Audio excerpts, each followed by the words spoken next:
Hi, guys.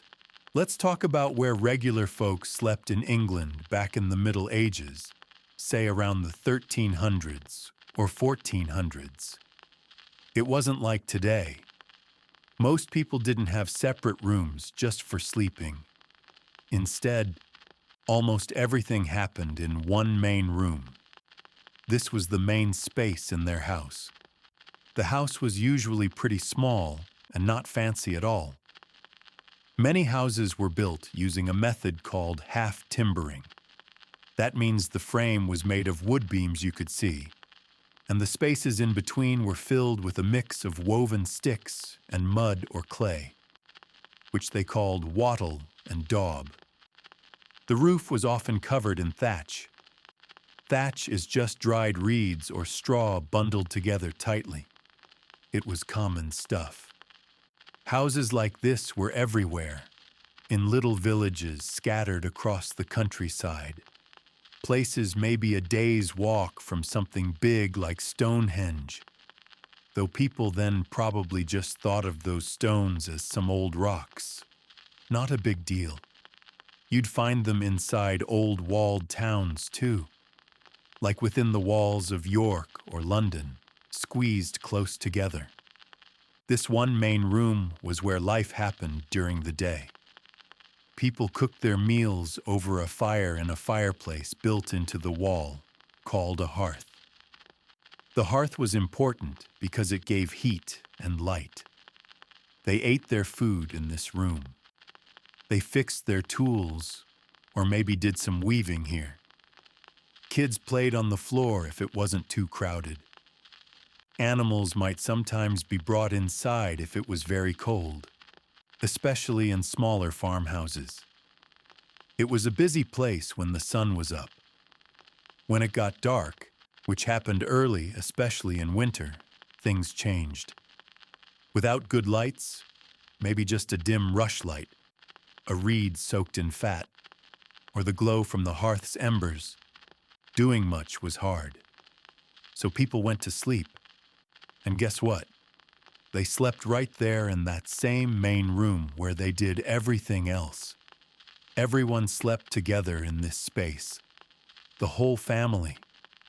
That meant mom and dad, all the kids, maybe a grandma or grandpa if they lived there, and sometimes even a servant or a farm worker if the family had one. Privacy, like having your own bedroom, wasn't something most people thought about or could afford.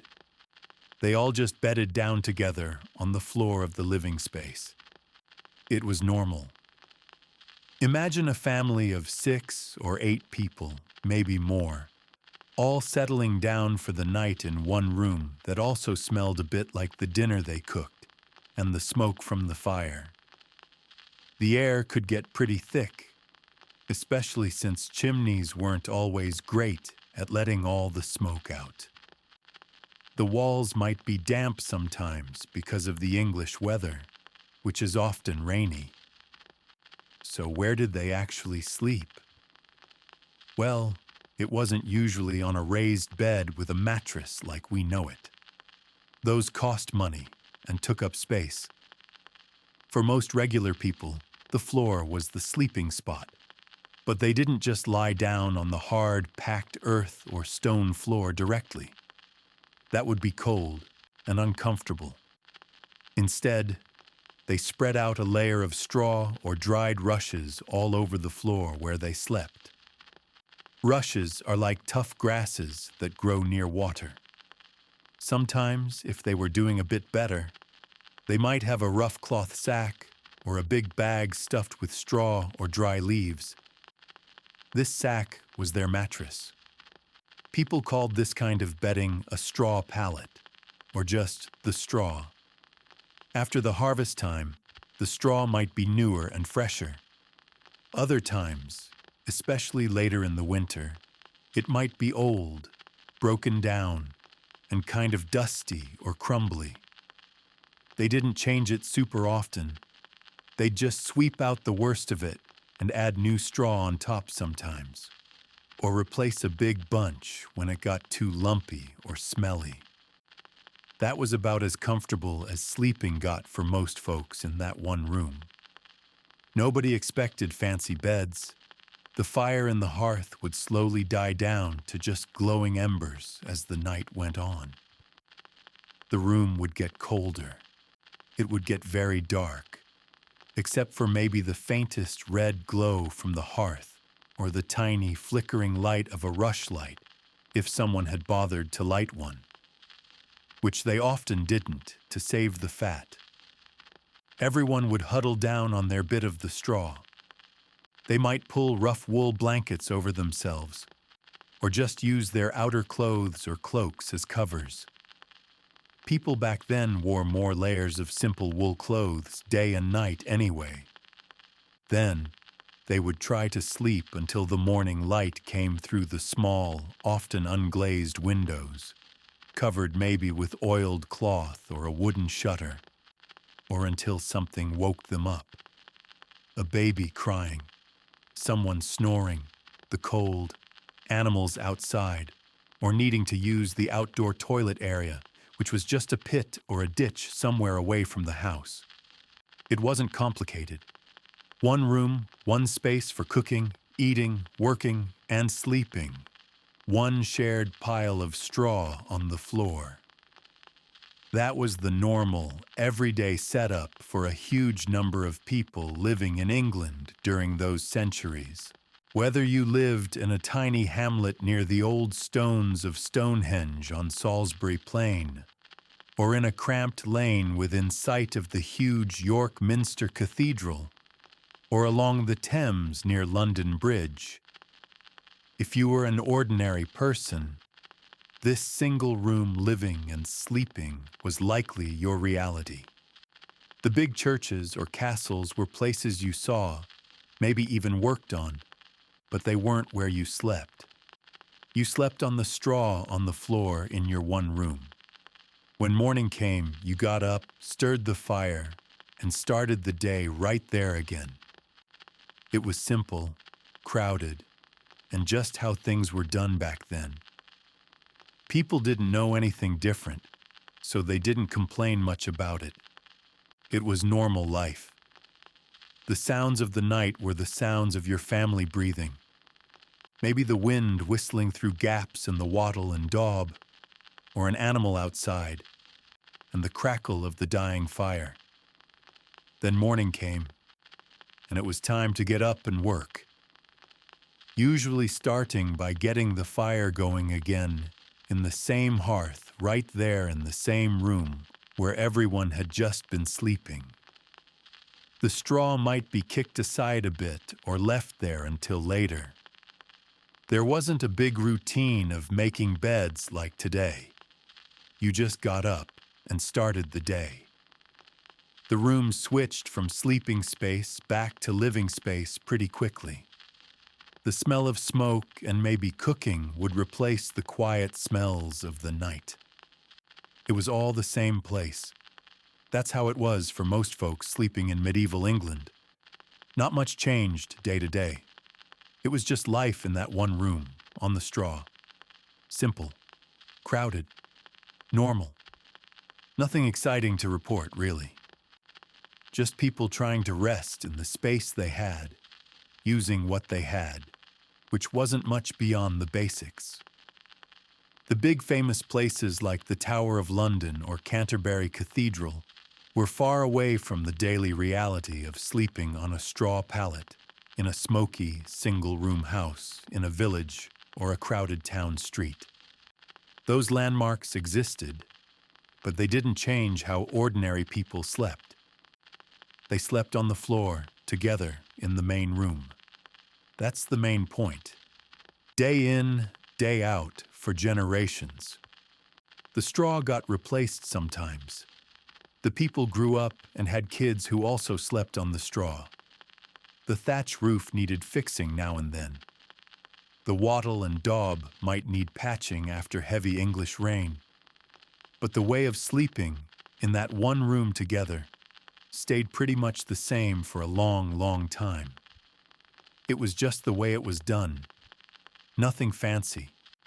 Nothing complicated. Just sleep where you live, with everyone else. End of story for how most people slept in medieval England. At least that's the first part about where they slept. It wasn't special. It was normal life back then. The room was small. The air was smoky sometimes. The straw got old, but it was home, and it was where they slept.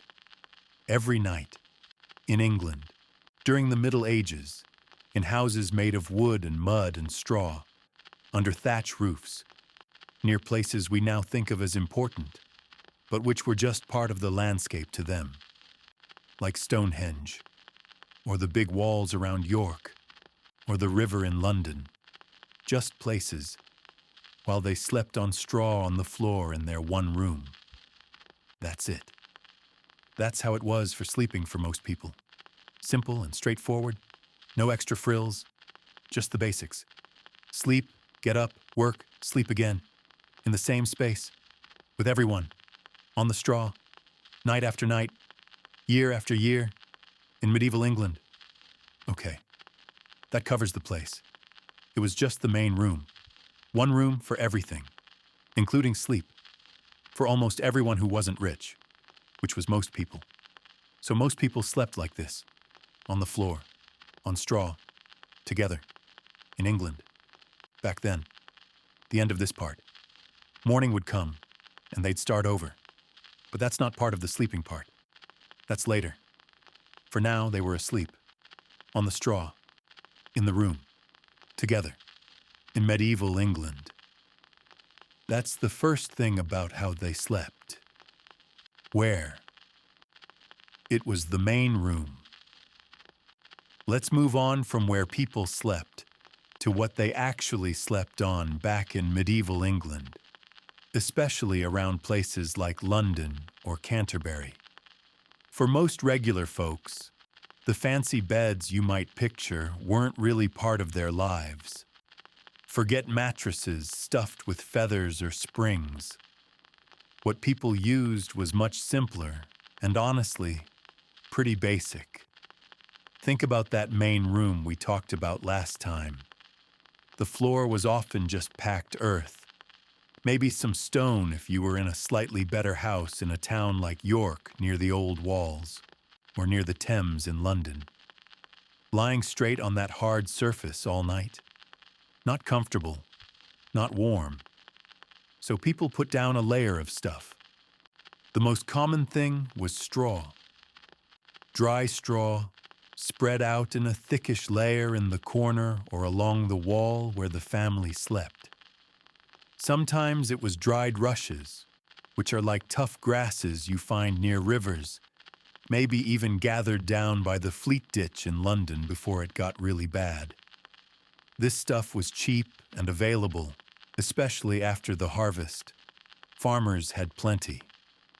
They called this bedding a pallet, or just the straw. It wasn't fancy. After a while, the straw would get broken down, dusty, and probably itchy. It might start to smell, especially if the room was damp from the English rain, or if small critters found it cozy. People didn't change it every day. Maybe they'd sweep out the worst bits sometimes and throw down some fresh straw on top, or replace a big chunk of it when it got too gross or lumpy. Comfort wasn't the main goal. It was about having something between you and the cold, hard floor. For slightly better off families, maybe a craftsman living near the shambles in York, or a shopkeeper on a London lane, they might have a rough sack made of cheap cloth, like hemp or coarse linen. They'd stuff this sack with straw, dried leaves, or maybe even dried ferns or moss gathered from the woods. This was a step up from just loose straw on the floor. It was called a straw tick, or a mattress, but it was still pretty lumpy and scratchy. You'd toss this stuffed sack onto the straw layer, or sometimes onto a simple wooden frame if they had one. A basic platform off the ground, maybe just a foot high. This kept you a tiny bit further from drafts and dirt on the floor. But mostly, it was still straw inside. Wool was a big deal in England back then. Sheep were everywhere, so sometimes if a family had a bit more, they might have a thin mattress stuffed with wool clippings or waste wool. This was definitely softer and warmer than straw, but it was still nothing like a modern mattress. It could get lumpy and compacted over time. Even these wool mattresses weren't super common for average folks. Straw was king. What did they cover up with? Blankets were usually made of wool, too. Rough, scratchy wool blankets. They weren't thick and fluffy like we have now. They were woven simply and were pretty heavy and stiff, especially when they got damp in the humid English air. Sometimes people just used their heavy outer cloaks or extra layers of their regular wool clothing as covers. Rich folks had fur covers or finer woolen blankets, maybe even linen sheets. But for the person living in a small house near Canterbury Cathedral or walking past the Tower of London every day, thick, scratchy wool was the nighttime standard. Pillows? Mostly not a thing. Seriously. The idea of a soft pillow for your head wasn't universal. Many people, especially the less well-off, just bundled up a piece of their clothing, like a tunic or a cloak, and used that to rest their head on. Maybe they had a small sack stuffed with straw or husks. Real pillows stuffed with feathers or down were a luxury item, mostly for the wealthy or perhaps seen by common folks inside the grand churches, like Westminster Abbey during services, but not in their own homes at night. You made do with what you had, which often meant resting your head on your arm or a rolled-up piece of cloth. So picture it. In a dim, smoky room in a half-timbered house somewhere in England, maybe hearing the bells from St. Paul's in London or smelling the River Ouse in York, a family settles down for the night. They lie down on a crackling layer of old straw, or maybe on a scratchy sack filled with more straw. They pull rough, heavy wool blankets over themselves. Their heads rest on a folded tunic. The air might be chilly and damp. The straw rustles. It might itch. It wasn't soft. It wasn't what we'd call comfortable, but it was what most people had. It was their bed. Night after night, year after year. The straw got replaced eventually. The blankets wore thin, but the basics stayed pretty much the same. Straw for padding, wool for warmth, the floor or a simple platform, and whatever was handy for your head. That was sleeping comfort for the average person in medieval England. No frills, just the simplest way to get off the cold ground and try to get some rest before another long day of work in the fields, or a shop, or down by the docks on the Thames. It was functional, not fancy. And that's pretty much all there was to it for a huge number of people living back then. The big castles and cathedrals stood tall, but inside the small homes, sleep happened on scratchy, simple bedding made from whatever was cheap and available locally. Straw from the fields, wool from the sheep, simple cloth. That was the recipe for a medieval English bed for the common man, woman, and child. Nothing exciting to report, really. Just the way it was. They didn't know any different, so they didn't complain much. It was just part of life, sleeping on scratchy straw under scratchy wool, in a room that smelled like smoke and damp earth somewhere in England during those centuries. Okay, that covers what they slept on. Next time, maybe where the slightly richer folks slept. But for now, that's the straw and wool reality for most. the end of this part about bedding. Let's talk about what they actually wore when they slept back in medieval England, say around the 1300s or 1400s. The simple answer is that most regular folks didn't really have special clothes just for sleeping. Not like pajamas or nightgowns we might think of today. For the average person living in a small village near a place like Canterbury Cathedral or in a crowded lane not far from the old London Wall, nighttime clothing was usually just their daytime clothing, maybe with some adjustments. It was a practical thing. People back then wore layers of simple clothes made mostly from wool. Wool was everywhere because England had a lot of sheep. It was the main fabric. Linen was used too, especially for the layer right next to the skin, like an undershirt. But wool was king for warmth, even when it got damp from the frequent English rain or fog rolling in off the Thames or the Ouse in York. A man might typically wear a long shirt called a tunic, some simple trousers or leggings made from wool or rough cloth, and perhaps a heavier woolen cloak or outer coat for colder days. Women wore long dresses or tunics, often with an overdress on top, and maybe a head covering like a wimple or a simple kerchief to keep their hair tidy and their head a bit warmer. When it was time to sleep in that one main room everyone shared, people wouldn't usually get completely undressed. There were a few reasons for this. First, it was often cold, especially in winter. The fire in the hearth would die down to embers, and drafts came through the gaps in the wattle and daub walls under the door, or through the oiled cloth covering window holes. Places like the Cotswolds or up near York could get pretty chilly at night. Second, getting undressed completely wasn't always practical or considered necessary. Privacy was very limited, with everyone sleeping together in the same room. Parents, kids, maybe grandparents or a servant. Changing clothes fully just wasn't something done much at night. Third, it was faster and easier. So what most people did was take off their outer layers. They might remove their shoes, if they had any beyond simple leather wraps or wooden pattens for muddy streets.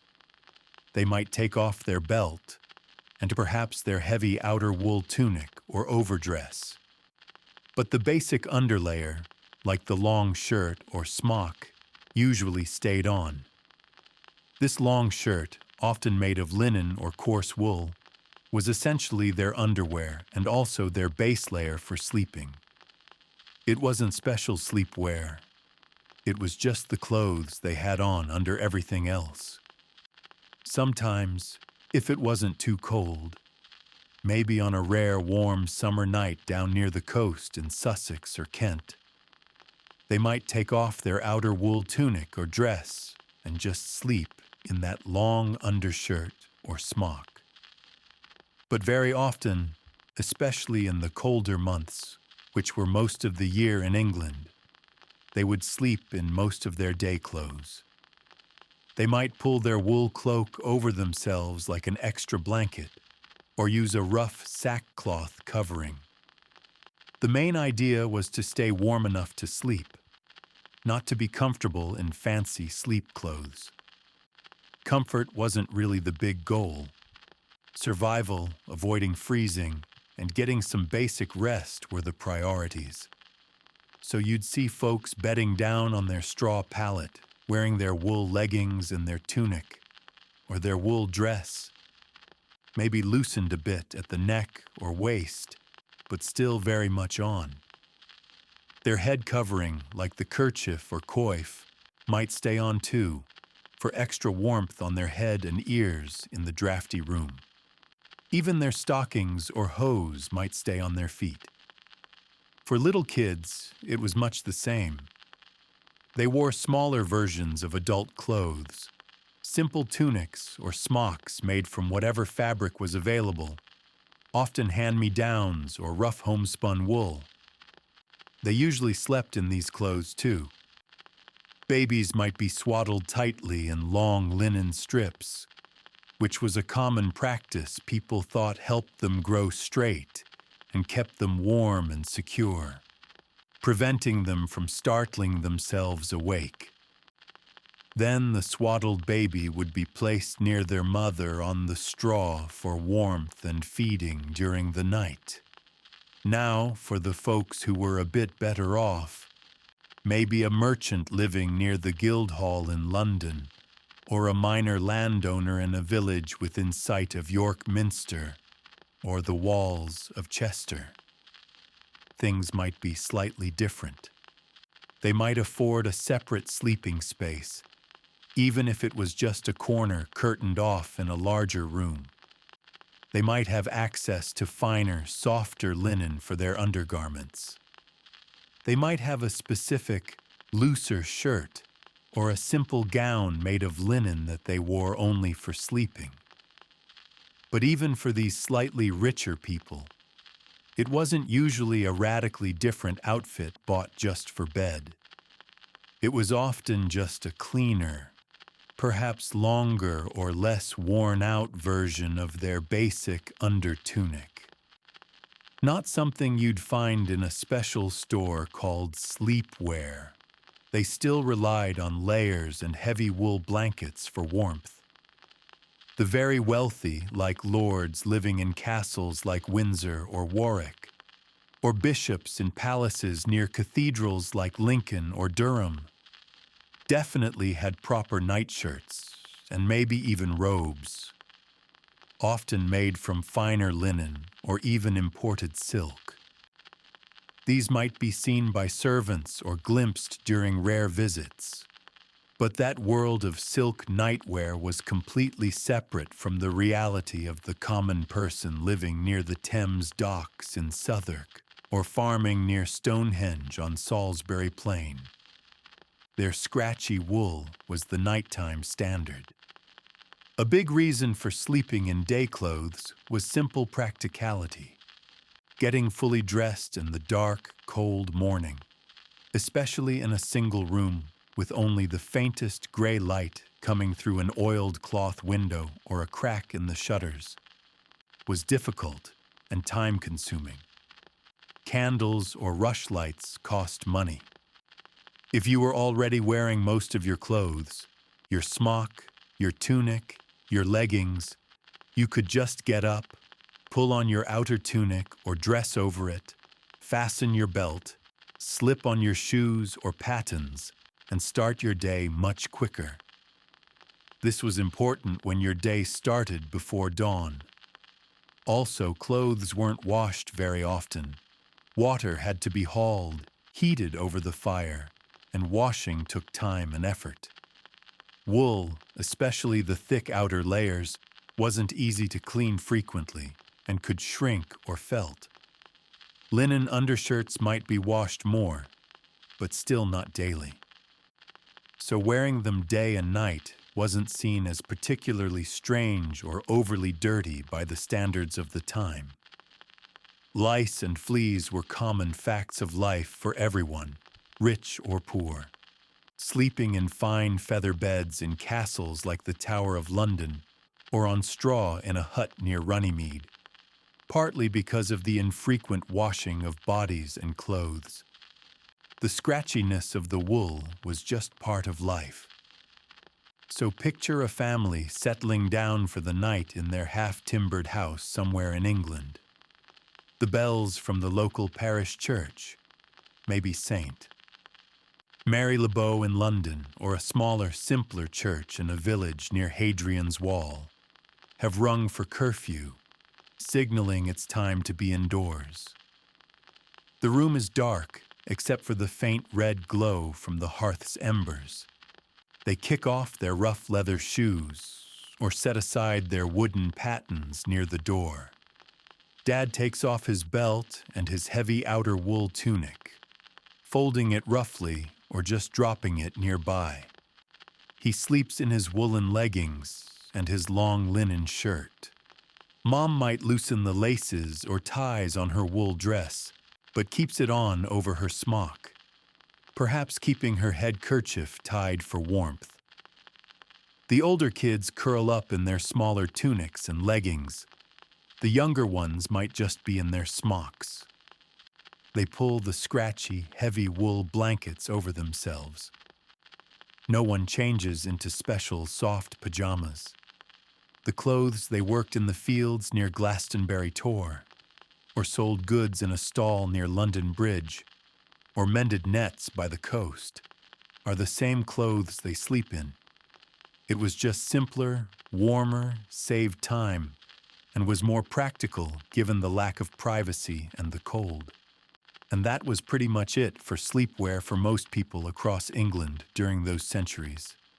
Nothing fancy, nothing special. Just the same basic layers they wore during the day, slightly adjusted for lying down. It got the job done. They didn't lie awake wishing for cotton pajamas. They just slept in what they had on. If they woke up cold in the middle of the night, shivering in the damp air common near places like the Fens or the Lake District, they'd pull the rough blanket tighter or huddle closer to a family member or the dying warmth of the hearth. The wool clothes provided some barrier against the chill, even if they were scratchy and smelled of wood smoke and daily toil. Morning would come, gray light slowly filtering through the oiled cloth covering the window hole, and they'd stand up, pull on their outer tunic or dress over the slept-in underlayer, fasten their belt, slip on their shoes, and the clothes they slept in became the clothes they worked in again. Day in, day out. The linen smock or shirt might get changed eventually when it was deemed necessary, or perhaps on a Sunday before church near a place like Salisbury Cathedral. But the wool layers? They were worn and slept in repeatedly, week after week. It was just how things were done. No big deal. No special routines or fancy garments. Sleep, get up, work, sleep again, mostly in the same clothes. Simple, practical. Not too comfortable by modern standards, but completely normal and unremarkable for the time in England. The big churches stood tall, casting shadows. The castles loomed on hills over towns. But inside the countless small homes, people slept in their work clothes. That's the unexciting reality for sleepwear back then. Nothing too complicated about it. Just people using what they had, day and night. Okay, that covers what they wore to bed. Or rather, what they didn't change out of for bed. End of this part about nighttime clothes. Let's talk about where the richer folk slept back in medieval England. This means people like lords living in castles, well-off merchants in towns like London or York, maybe some higher-up church people near places like Canterbury Cathedral or Westminster Abbey. Their sleeping situation was definitely different from the common folks in their one smoky room. It wasn't all super fancy like in movies, but it was a step up. First off, these people usually had a separate room just for sleeping.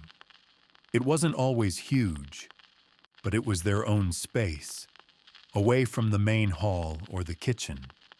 In a big stone castle, like Windsor Castle or Warwick Castle, the lord and lady might have a private chamber, often called a solar. This room was usually up high in a tower or off the main hall, maybe overlooking the castle courtyard or the Thames River if it was near water. It offered some quiet and privacy. In a townhouse belonging to a successful merchant near the Guildhall in London or the Shambles in York, The master and mistress of the house would likely have their own bedchamber on an upper floor, away from the shop or the servants below. Even hearing the bells from St. Paul's or York Minster felt a bit different when you were in your own room. Inside this room, the main thing was the bed. It wasn't a mattress on the floor. It was a proper wooden bed frame. These frames were often big and heavy, made from strong English oak. They were raised quite high off the floor, sometimes needing steps to get into them. This kept them away from drafts and dirt. The frame held ropes stretched tightly across it, forming a sort of base. On top of these ropes, they placed a mattress. But this mattress wasn't stuffed with straw like the common folks used. It was stuffed with softer things. Goose or duck feathers were the best, making it soft and warm. Sometimes they used wool, but a much finer, cleaner wool than the scratchy blankets others used. This feather bed was a big sign of being rich.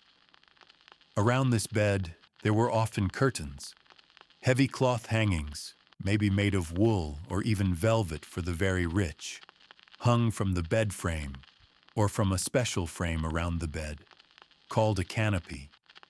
These curtains could be pulled shut all the way around the bed. This did a few things. First, it kept out drafts, which was important in cold stone castles or drafty townhouses, especially during damp English winters near places like the Fens or the Lake District. Second, it gave privacy, especially if servants came into the room. Third, it kept out insects, though bugs were still a problem everywhere. The curtains might have fancy patterns or even pictures woven into them. Closing yourself into this little cloth room at night was pretty much the height of comfort back then. The bedding itself was also better. Instead of rough wool blankets, they had sheets made of linen. Linen was smoother and felt nicer against the skin than scratchy wool. Then, on top of the sheets, they had blankets, but again, finer wool ones, maybe even woven in places like the Cotswolds known for good wool. And then, for extra warmth or show, they might have a coverlet. This could be a brightly colored woven blanket, or even one stuffed with feathers, like a big quilt. Pillows were a thing here too. They weren't sacks of straw. They were stuffed with feathers, soft and comfortable for your head.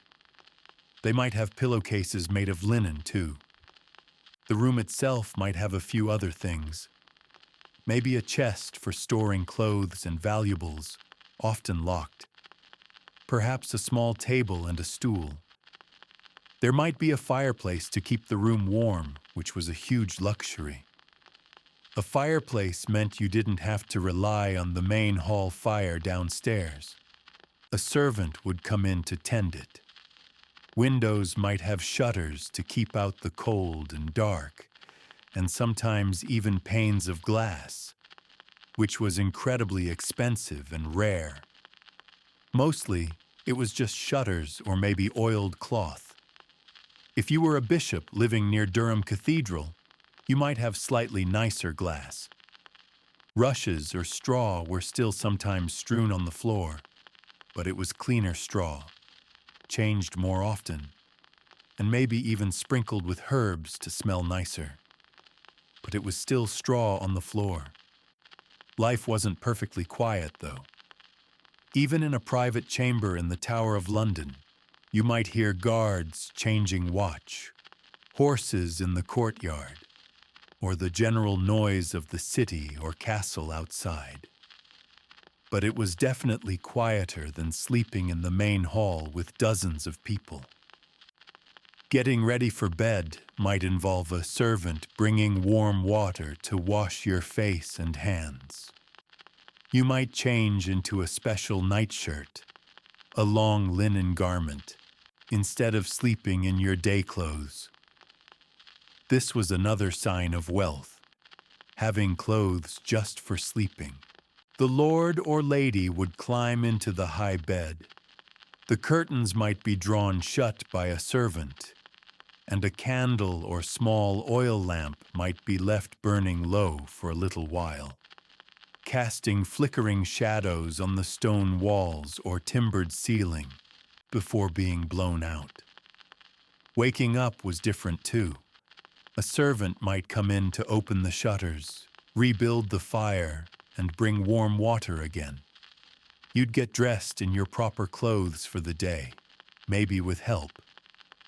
It was a slower, more private start than jumping up from the straw and getting straight to work. For a rich merchant in Bristol looking out over the River Avon, or a lord waking up in his castle near Hadrian's Wall, this separate room with its big curtained bed was pretty much the best sleep you could get.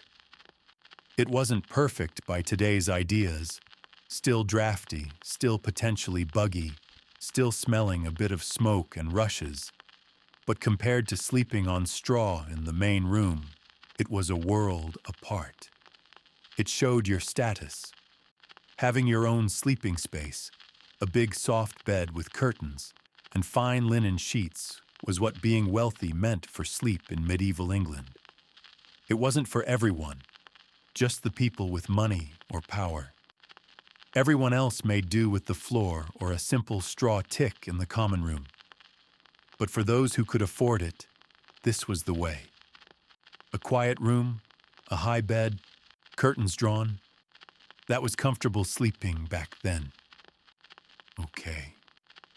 That covers where the better off people slept. So, people in medieval England went to sleep when it got dark. Mostly. But the night wasn't always just one long stretch of sleep until morning, like we often think of it today. Especially for regular folk sleeping in that one main room, the night could be broken up. It wasn't necessarily a solid 8 hours of quiet rest. First off, it was really dark. Like really dark. There wasn't street lighting outside your little half-timbered house in a village near Stonehenge or down some lane in London. Inside, after the hearth fire died down to embers, the only light might be from a small, dim rushlight, basically a reed soaked in animal fat, or maybe a tallow candle if the family could afford it, which many couldn't. These gave off a weak, flickering light and lots of smoke. They weren't left burning all night. They were expensive and a fire risk in houses made of wood, wattle, and daub with thatch roofs. So mostly people slept in near total darkness, especially away from the faint glow of the hearth. The only sounds might be the wind whistling through gaps in the walls near Hadrian's Wall, or the occasional animal noise outside, or the bells from a distant church like St. Paul's in London tolling the hours if you were close enough to hear them. People woke up during the night for various reasons. One common reason was simply needing to use the toilet. Most houses didn't have indoor plumbing. Instead, people used a chamber pot kept in the corner of the room. It was just a simple pot. Using it in the dark, with everyone else sleeping nearby, was just part of life. The smell could get noticeable, especially towards morning. In towns like York, near the Ouse River, or London near the Fleet Ditch, the general smell outside wasn't great anyway, so an indoor pot wasn't the biggest issue. Someone would have to empty it outside in the morning, often into a communal ditch or cesspit. Not pleasant, but normal. Another reason to wake up was the cold. Especially in winter, the embers in the hearth might not give off enough heat. Drafts were common. Someone, often an adult, might need to get up to add more wood or peat to the fire to stop everyone from freezing. This meant stumbling around in the dark or by the faintest light, trying not to step on sleeping children or the family dog that might be curled up near the warmth. The damp English chill, seeping in from places like the fens or the moors, could be bone deep. Sometimes people woke up because they just woke up. Lying on a scratchy straw pallet under rough wool blankets wasn't always super comfortable. Maybe someone snored. Maybe a baby cried and needed feeding. Maybe you heard rats scurrying in the thatch above you, a common problem everywhere. From peasant cottages near Canterbury Cathedral to slightly better houses in Bristol. Maybe the straw was itchy. Or maybe the noises of the city at night filtered in. The watch calling the hour near the London Wall, distant arguments, or animals moving in the street. In castles like the Tower of London, you might hear the changing of the guards or distant noises from the River Thames. There was also this idea that some people slept in two chunks. They might go to sleep soon after dark, sleep for a few hours, then wake up for an hour or so in the middle of the night. This watch period, as some called it, wasn't necessarily planned. People might lie awake quietly, talk softly with their spouse if they were awake, maybe pray, check on the children, have a simple snack like bread, or even do a quiet chore like mending by the faint firelight if they had a rushlight burning. Then, after this period of being awake, they would go back to sleep for the second half of the night until dawn. This wasn't everyone, all the time, but it seems to have been a pattern for some people, especially before artificial lighting made long, unbroken nights more common. It was just a natural way the night sometimes unfolded. For the very religious, there were set prayers during the night. Monks in monasteries like Westminster Abbey would get up for services like matins in the middle of the night. Ordinary people living near such places might hear the bells calling the monks to prayer, but they usually didn't get up for formal prayers themselves unless they were particularly devout. More commonly, if someone woke up feeling scared or anxious, maybe from a bad dream or the howl of a wolf, rarer by the late Middle Ages, but still possible in remote areas, or just the general uncertainty of life, they might say a prayer quietly to themselves before trying to go back to sleep. Dawn came early in summer, late in winter. People generally got up with the light. There wasn't much point trying to do things in the dark. The first person up, often the woman of the house, would stir the embers in the hearth, add fuel, and get the fire going again. The smell of smoke would start to fill the room, replacing the quieter, colder smells of the night. The chamber pot would be taken out and emptied. The straw on the floor might be kicked aside or swept roughly. The room, which had been a sleeping space, quickly became the living and working space again. People put on their outer clothes over the layers they slept in, ate a simple breakfast, and started the day's work. The night was over. It hadn't been a silent, undisturbed movie sleep. It had been a practical, sometimes interrupted period of rest in a dark, often cold or uncomfortable environment, punctuated by the basic needs and noises of life in medieval England. Whether you were near the ancient stones of Avebury or hearing the bells of York Minster, the night brought its own rhythm, different from the day, but not always the deep, unbroken sleep we imagine. It was just how nights were back then.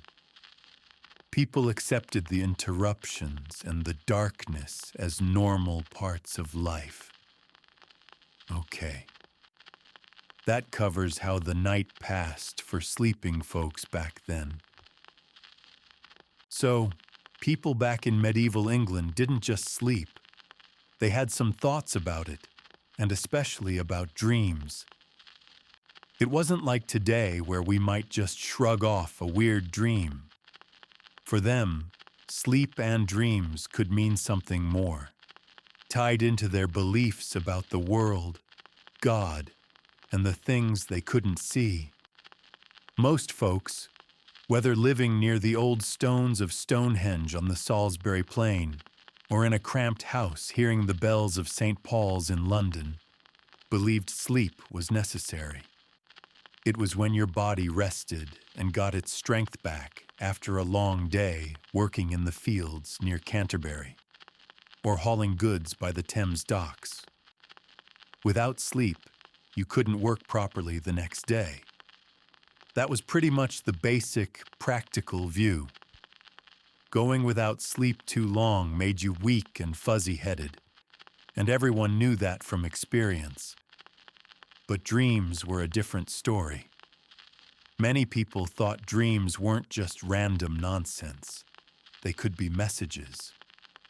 Sometimes, people believed dreams came from God. A dream might be a warning about something bad that was going to happen, like sickness or a poor harvest. Or it could be a sign telling you to do something. Maybe go on a pilgrimage to a place like Canterbury Cathedral or give money to the church. Churchmen often talked about important dreams in the Bible, like Joseph's dreams, so the idea that God could speak through dreams was pretty common. If you had a really strong or scary dream, you might even go talk to your local priest about it near your parish church.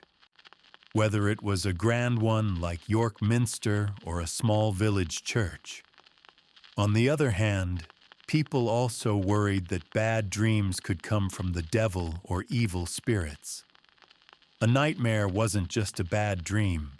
Some folks thought it was literally a mare, an evil spirit, sitting on your chest while you slept, making it hard to breathe and giving you frightening visions.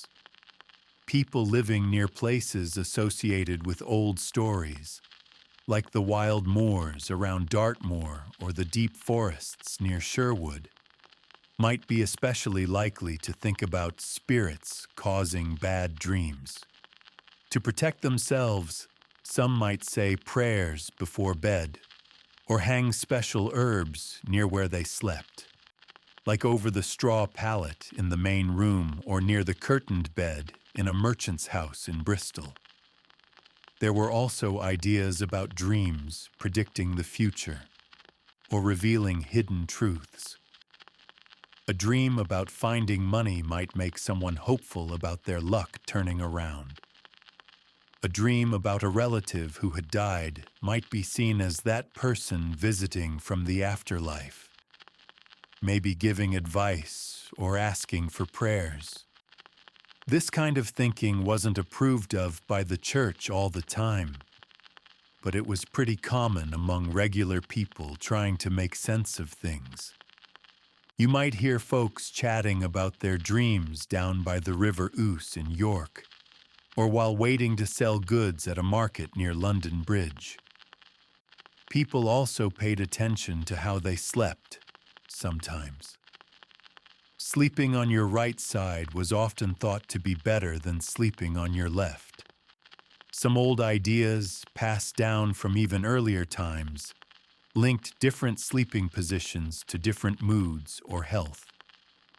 Doctors back then, who believed in things like bodily humors, might think too much sleep made you sluggish and cold, while not enough sleep made you hot and irritable. But for the average person sleeping on straw near Hadrian's Wall or in a Cotswold village, it was more about whether you felt rested or not, rather than complex medical theories. For most ordinary people, though, the main thing about sleep was still just the practical need to rest. Whether you were a fisherman sleeping in a hut near the coast, hearing the sea, or a blacksmith in Warwick near the castle snoring after a long day, you needed sleep to function. The thoughts about dreams and meanings were there, floating around, maybe discussed on a slow Sunday afternoon or after a strange night. But the daily reality was simpler. You worked hard. You got tired when the sun went down, helped along by the curfew bell in towns. You slept as best you could on whatever you had, and you got up to work again when it got light. The deep thoughts about God or spirits sending dreams were probably more for when a dream was really unusual or scary. Most nights, sleep was just sleep, a dark, quiet period to recover in their small, smoky homes scattered across England, from the damp fens to the rolling downs. It was a break from the hard work, and that was important enough on its own, without always looking for hidden messages. But the idea that dreams could mean something was always there in the background, part of how they saw the world. Okay. That covers some of what they thought about sleeping and dreaming. Children in medieval England slept pretty much like everyone else, just smaller. There wasn't a big fuss about special kid beds or routines.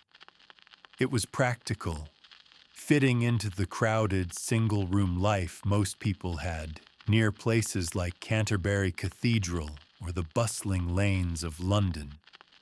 Babies were often swaddled. This meant they were wrapped tightly from shoulders to feet in long strips of linen cloth. People thought this helped the baby grow straight and kept them warm and secure. A swaddled baby couldn't move much. They were usually placed near their mother on the straw pallet, or sometimes in a simple wooden cradle if the family had one. The cradle might be pushed near the hearth for a bit of extra warmth during cold nights, especially in drafty houses near places like the damp fens or up north by Hadrian's Wall. The mother would feed the baby during the night as needed, right there in the main room. The smell of smoke and damp wool was just the normal air. Toddlers and little kids slept close to their parents or older siblings. They didn't have their own little beds. They just found a spot on the shared straw pallet on the floor. If the family had a simple raised bed, the younger children might sleep there with the parents, all crammed together. Privacy wasn't a thing. Everyone slept in the same space, hearing each other breathe, snore, or stir. A child might curl up near a slightly warmer spot, maybe closer to the dying embers of the hearth, or next to an older brother. Their clothes were simple versions of adult wear, wool tunics or smocks, and they usually slept in them, just like their parents did. Comfort wasn't the goal. Staying warm and out of the way was. If they woke up scared from a bad dream, maybe hearing owls near Sherwood Forest or the distant bells of York Minster, they might just whimper quietly or shuffle closer to a parent. There wasn't usually a lamp left on. It was dark, and they learned to cope. Older kids, the ones helping with chores or even apprentices living with a master craftsman near the Shambles in York or a shop in Southwark across the Thames from London, slept where space allowed. In their own home, they still shared the main room floor or a corner of the family bed. If they were servants or apprentices in another household, they slept where the master told them to. This could be on straw in a corner of the workshop, on the floor near the kitchen hearth, or even in a loft space if the building had one. It was functional sleeping, not comfortable. They used whatever blanket was spare, which might not be much. Sharing body heat was common. Getting enough sleep could be hard if they had early chores, like fetching water from the Thames or feeding animals before dawn near a place like Runnymede. Bedtime wasn't a strict ritual. When the adults decided it was time, often after the evening meal and as the light faded completely, everyone settled down. There weren't special bedtime stories like today. Maybe a parent would tell a familiar tale or sing a simple lullaby, but mostly, kids just got tired from the day's work or play and fell asleep when it got quiet and dark. The rhythm was set by daylight and the needs of the household. If the parents were mending clothes by the faint light of a rushlight, the kids might fall asleep to the sound of their voices talking about the day's events or worries about the harvest near Salisbury Plain. Sleeping through the night wasn't guaranteed for kids either. They got cold. The straw itched. They might wet the straw or their shared bedding.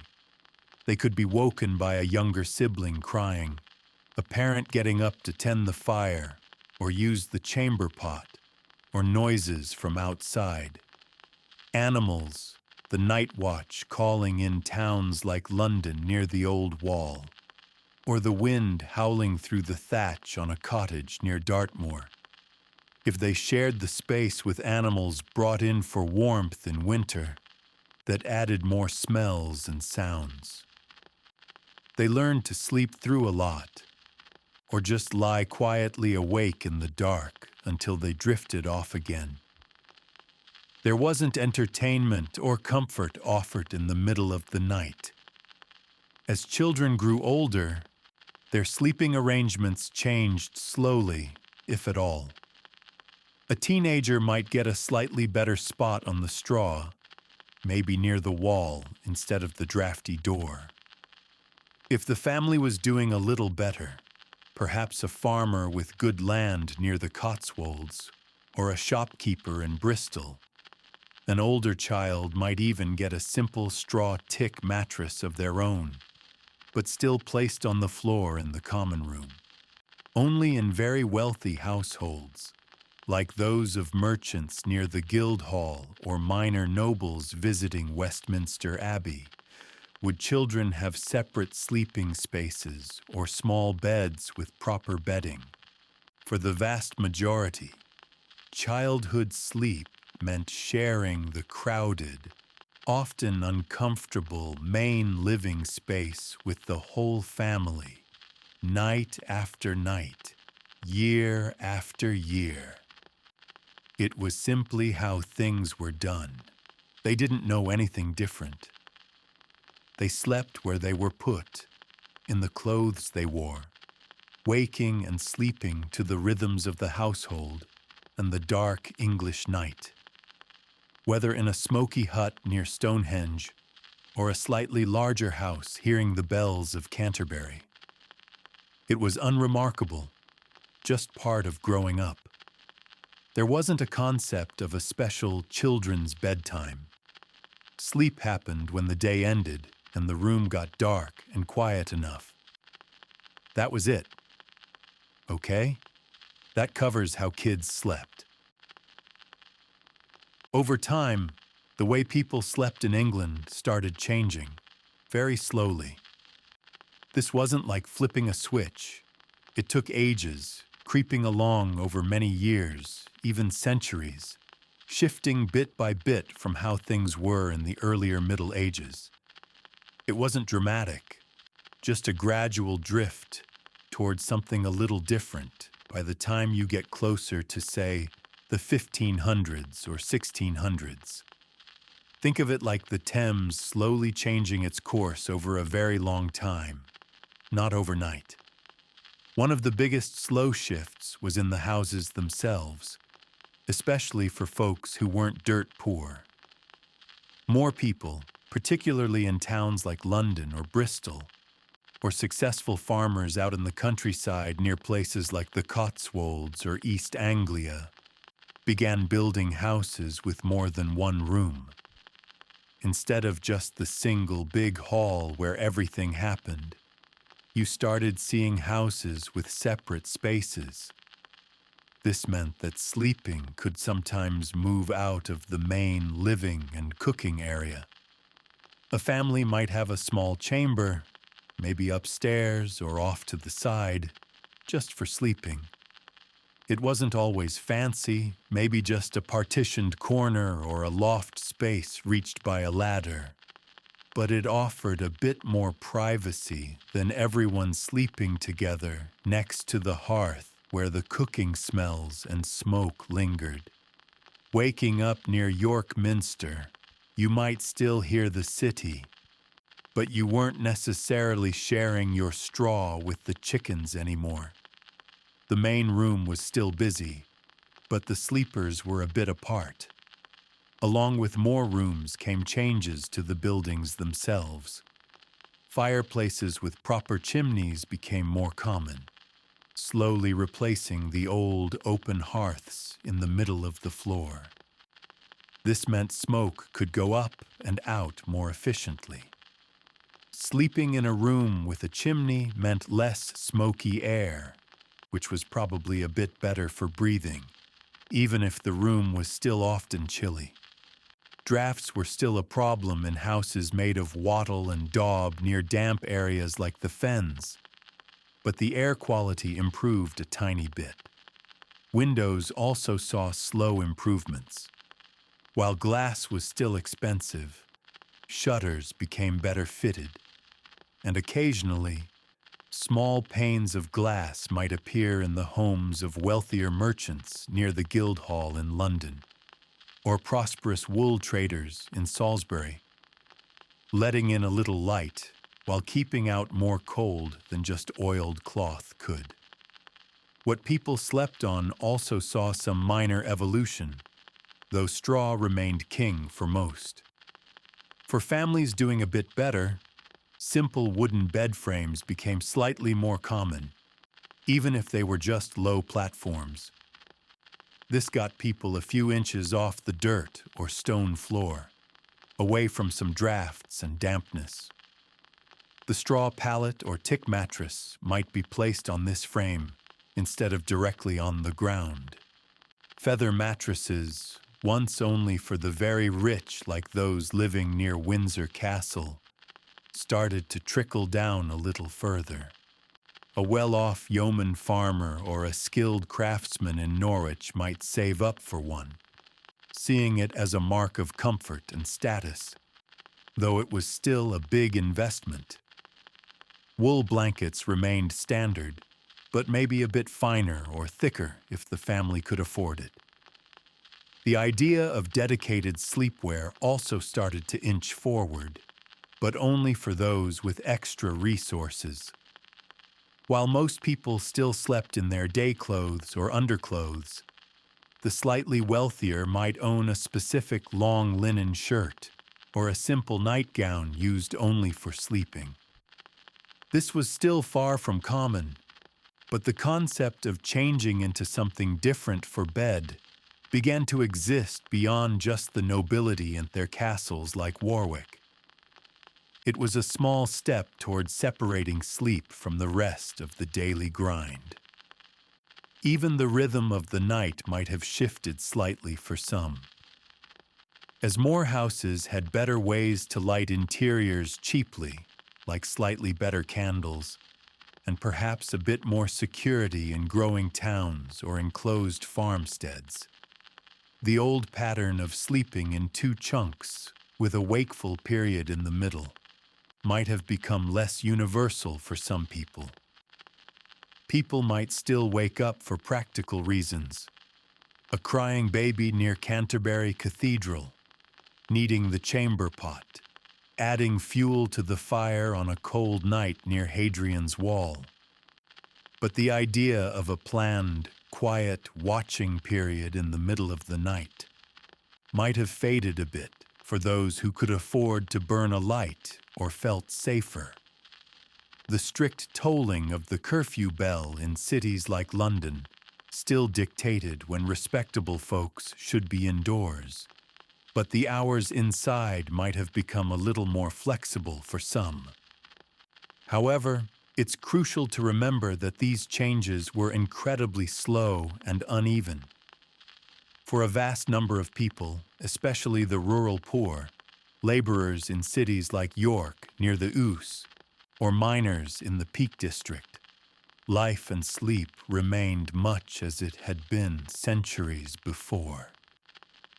They still lived and slept in one or two cramped rooms. They still used straw pallets on the floor. They still slept in their day clothes for warmth. They still dealt with cold, drafts, insects, and interruptions. The grand cathedrals like St. Paul's might be rebuilt in new styles, but the sleep of the common person nearby changed far less dramatically.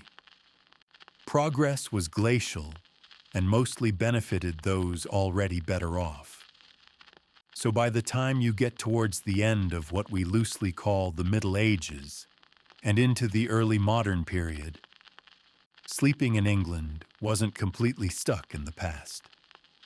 There were small movements towards more privacy, slightly better bedding for some, cleaner air indoors, and perhaps a tiny bit more comfort. But it was a crawl, not a leap. The basics: finding a spot, getting warm, trying to rest in a world without electric lights or central heating, remained the core experience for the majority, night after night, year after year, whether they were falling asleep to the sound of the Thames or the wind over the Salisbury Plain. The changes were real, but they were subtle and took a very long time to make even a minor difference for most folks trying to get some shut-eye. It was just the slow turn of daily life.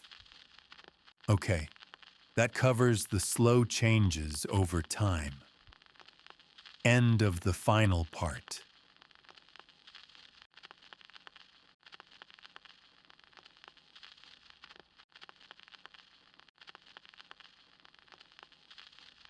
Hi guys. The story of wine begins in what is now Georgia and Armenia, where people first started making wine about 8,000 years ago. In Georgia, the earliest evidence comes from places like Shulaveri, where archaeologists found special clay pots called kvivri buried in the ground. These pots, shaped like large eggs, were used to make and store wine. The traditional method involved crushing grapes in stone basins and letting the juice ferment in these kvivri. Today, in Georgia's Kakheti region, particularly around towns like Signagi and Telavi, winemakers still use these ancient techniques. The Alaverdi Monastery, one of Georgia's oldest, has been making wine using kvivri for centuries and continues this practice today. In Armenia, the Arini 1 cave complex contains the world's oldest known winery, dating back about 6,100 years. The cave had a clay fermentation vat, grape seeds, and storage jars. Nearby, the village of Arini still produces wine from local grapes, and visitors can see the ancient winemaking equipment at the Arini Wine Factory. The Noravank Monastery, located close to Arini, is another important site where wine has been made for religious purposes since medieval times. Winemaking spread from these areas to Mesopotamia, where the Sumerians in cities like Ur began producing wine around 3000 BC. The ruins of Ur contain evidence of wine storage and drinking vessels. The famous ziggurat of Ur, a massive temple structure, may have been associated with wine offerings to the gods. In ancient Egypt, wine was made in the Nile Delta region, particularly in areas like the Fayoum Oasis. Tomb paintings in places like the Valley of the Kings show scenes of grape harvesting and wine production. The Egyptians stored wine in distinctive amphorae, many of which have been found in tombs, including those in the pyramids at Giza. The Phoenicians, living in cities like Byblos and Tyre along the Mediterranean coast, became important wine traders.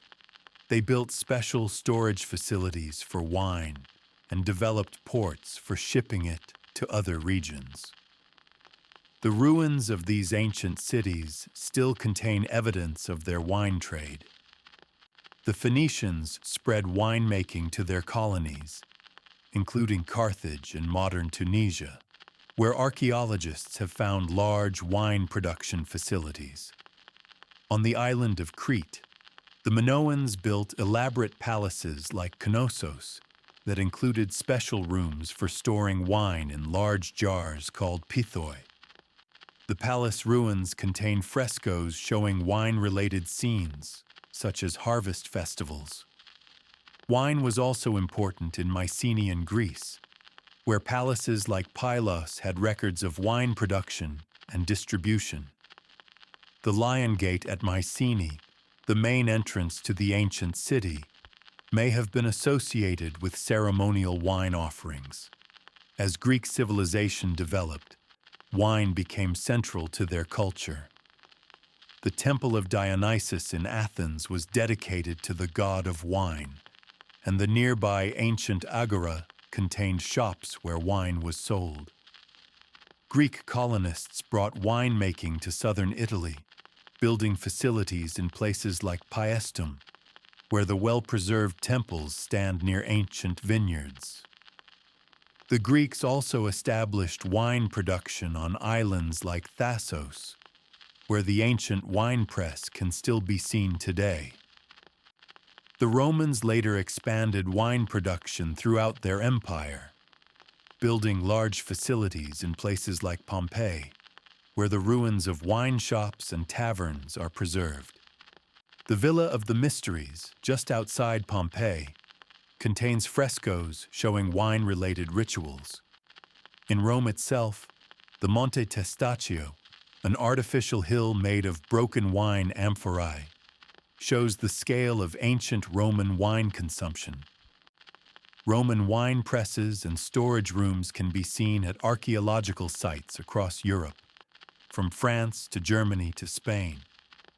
Winemaking continued through the Middle Ages, with monasteries like Cluny in France and Eberbach in Germany maintaining vineyards and producing wine for religious and medicinal purposes. Many of these monastic winemaking facilities still exist today, such as the historic wine cellar at Eberbach Abbey. Medieval castles often had their own vineyards, like those at the Château de Guédelon in France, where traditional winemaking methods are still demonstrated. During the Renaissance, wealthy families in Italy built elaborate wine cellars in their villas, such as those at the Villa Medicea di Cafaggiolo in Tuscany. The famous wine-producing regions of Chianti and Montepulciano developed during this period, with many of the same vineyards still in operation today. In France, royal estates like Fontainebleau had extensive vineyards, and the palace cellars stored wine for the court. The age of exploration saw winemaking spread to new parts of the world. Spanish missionaries planted vineyards in Mexico at missions like Santo Domingo de Guzman, using techniques brought from Europe.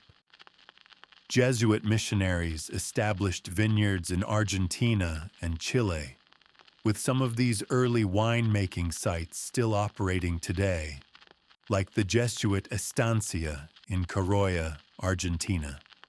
In North America, early settlers planted vineyards in places like Virginia, where Thomas Jefferson attempted wine production at Monticello. The Spanish established missions with vineyards in California, including Mission San Gabriel Arcangel, which still maintains its historic winemaking tradition. Later, Immigrants from Europe brought their wine-making knowledge to regions like New York's Finger Lakes and Ohio's Lake Erie Islands, where some of the original wineries still operate today. The Industrial Revolution brought changes to wine production, with new technologies like mechanical presses and glass bottles becoming common. Many historic wineries from this period still exist, such as the Bodegas Tradición in Jerez, Spain, which continues traditional sherry-making methods. The development of railroads allowed wine to be transported more easily, leading to the growth of wine regions along railway lines, like those in southern France. In the modern era, wine production has become a global industry, with traditional methods being preserved alongside new technologies. Historic wine regions like Bordeaux, Burgundy, and Tuscany maintain their centuries-old vineyards and wineries, while new regions in countries like Australia, South Africa, and the United States have developed their own winemaking traditions. Many old wineries now operate as museums, such as the Chateau Mouton Rothschild Wine Museum in France, where visitors can learn about the history of wine production. After the Greeks had their fun, the Romans decided to take wine production and turn it into an industrial operation. Around Rome and Pompeii, they built these large wine factories with rows of clay pots called dolia buried in the ground. You can still see them at places like Villa Regina in Bosco Reale. The Romans were all about efficiency, using screw presses to get every last drop from the grapes, which they wrote about in farming manuals that basically said the same things over and over about grape varieties like Aminean and Nomentan. The Romans were the first real wine snobs, going crazy for fancy vintages like Falernian wine from near Naples that they'd age for decades. Down at the port of Ostia, they had massive warehouses stuffed with wine jars ready for shipping across the empire. There's this artificial hill in Rome called Monte Testaccio, made entirely of broken wine jars, about 50 million of them, which tells you they really liked their wine. Wherever Roman soldiers set up camp, vineyards would pop up soon after, which is how places like Germany's Mosel Valley got started in the wine game. Rich Romans drank their wine from fancy silver cups at dinner parties they called convivia, while regular folks went to wine bars called popinae that were basically ancient versions of dive bars.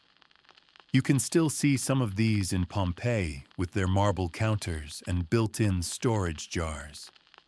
They had this big temple of Bacchus near the Circus Maximus, where they'd pray to the wine god, probably asking him to cure their hangovers. Roman doctors like Galen prescribed wine for everything from stomach aches to sadness, though their medicine sometimes included weird stuff like lead, which probably didn't help much. Down in Spain, the Romans turned places like modern Andalusia into major wine factories. The area around Cadiz was pumping out so much wine they could barely keep up with demand from Rome. Meanwhile, in France, locals started using wooden barrels instead of clay jars, which was a big deal for shipping wine. Even up in Hungary, Roman soldiers planted vineyards that would eventually become famous wine regions. When the Roman Empire started falling apart, you'd think the wine business would dry up too, but the Catholic Church stepped in to keep things going. Monasteries like Monte Cassino in Italy and Cluny in France became the keepers of wine-making knowledge, carefully writing down all those Roman techniques. These monks were basically the original wine nerds, paying attention to soil types and grape varieties way before it was cool. They kept using Roman tricks for irrigation and hillside vineyards, especially in steep places like Germany's Mosel Valley, where growing grapes on slopes was the only option. The Romans left their mark all over the wine world. There are mosaics at Villa Romana del Casale in Sicily showing grape harvests that look pretty much like harvests today. Museums across Europe have displays of Roman wine tools that aren't too different from what we use now. They set up the whole system we still use, classifying wines by where they're from, aging them properly, even dealing with fake wines. Some things never change. Their shipping routes along rivers like the Rhone and Rhine became the original wine highways, moving product from vineyard to table centuries before trucks existed. So when you're drinking wine today, you're basically tasting history. Those Romans took winemaking from small-time stuff to big business, spreading vineyards further than anyone thought possible. From fancy dinner parties to corner wine bars, they created a wine culture that's still around today. Not bad for a bunch of guys in togas who've been gone for 1,500 years. The way we grow grapes and make wine still follows a lot of their basic ideas, even if we've got better tools now. Their influence stuck around through all those years when wine was mostly made in monasteries, right up until modern times when wine became popular everywhere again. The more things change, the more they stay the same, especially when it comes to wine. After the Roman Empire faded, wine production in Europe fell mostly to monasteries during what we call the Middle Ages. In France's Burgundy region, monks at places like Clos de Vougeot spent years figuring out which patches of dirt grew the best Pinot Noir grapes.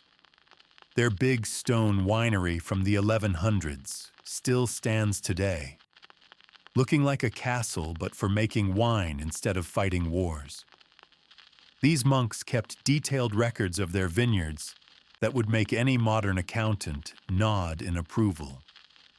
Down in Bordeaux, things got interesting when Eleanor of Aquitaine married the English king in 1152.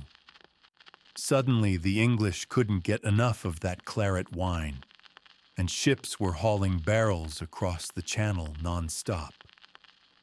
The Bordeaux merchants got so rich they built fancy buildings around what's now called the Water Mirror Square, where you can see reflections of all that old wine money.